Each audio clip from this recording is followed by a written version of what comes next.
This is probably one of the craziest back and forths I've seen between world leaders in front of media cameras, but I also think that it's a much more complex situation than a lot of people want to admit. Sure, there's a lot of people who are Trump supporters who are going to look at this and say, yeah, that's our boy, that's what I voted for, take no shit, take no prisoners. And then there's going to be people on the other side who are like, how could he be so cruel to a guy who's watching his country be destroyed? And I think that both arguments are valid. Vladimir Zelensky, having been a guy who's dealt with Putin's diplomacy before, is just simply trying to point out here that, you know, Putin has a history of not following through with a lot of agreements that he makes with other countries. But during 2014, nobody stopped him. He just occupied and took. We signed him with gas contract. Gas contract. Yes, but after that, he broken this ceasefire. What kind of diplomacy, JD, you are speaking about? What do you mean? Vladimir Zelensky has every right to say this right now because he has tried doing diplomacy with Putin in the past, and Putin just does whatever he wants anyway. You will not have a war. Don't tell us what we're going to feel.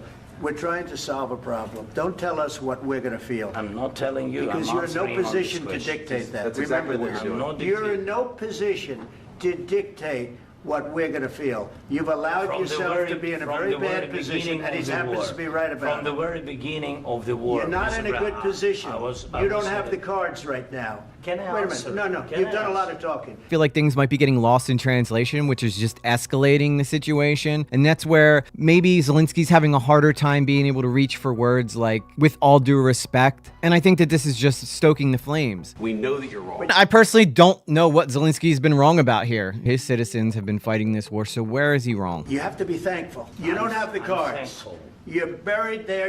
You're people are dying. tell you You're again, running I low know. on soldiers. Listen, Please, you're running Mr. low Brad. on soldiers.